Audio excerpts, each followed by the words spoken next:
Hello everyone, Jeff with the Green Review. Let's start today's video with a one-question quiz. This is a fiddle-leaf fig, Ficus lyrata. When it's growing in nature, is it A, a tropical tree, B, an epiphyte that grows on the branches of another tree, C, a killer plant that strangles other plants, or D, all of the above? The answer is D, all of the above. In nature, fiddle-leaf figs often start out as epiphytes growing in the upper branches of other trees.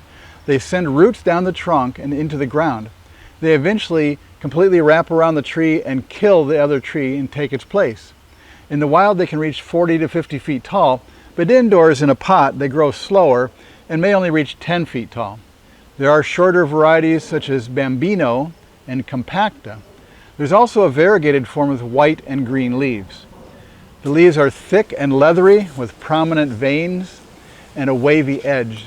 The leaves can grow to be 1.5 to 2 feet long and 1 foot wide, and some do have a fiddle or violin shape. As the leaf starts to grow, it's surrounded by a pair of brown stipules that will fall off eventually. They are popular trees in subtropical and tropical gardens.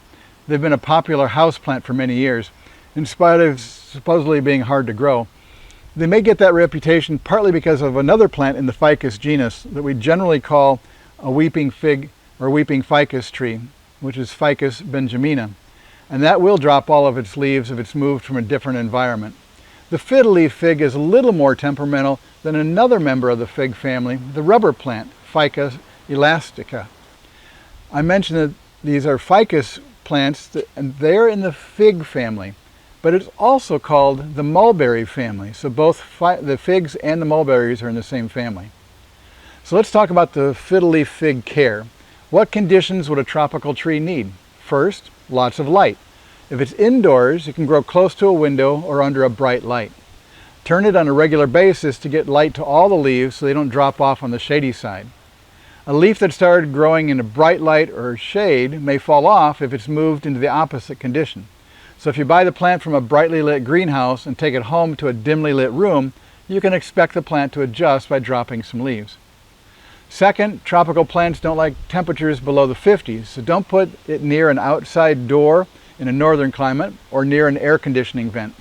And if you buy it in a northern winter, don't let it get exposed to cold air on the way home. In the tropics, it may rain every afternoon, but the soil drains quickly, so to keep the plant evenly moist without having water stand in the bottom of the pot or tray. Placing the pot on a short plant stand over a tray will help. All that tropical rain will keep the humidity high, so if your house doesn't have high humidity, a daily misting will help.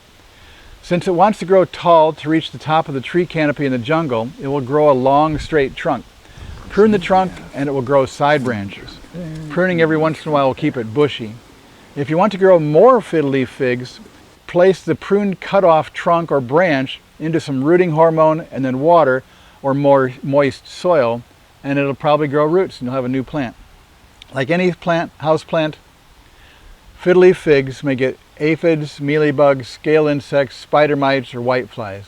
A systemic insecticide will work on most of them, and if you wash the plants on a regular basis to keep dust off these large leaves, you'll reduce the pest problem by a lot because you'll notice it early and you'll be able to wash the insects or the spider mites off the leaf before they become a big problem.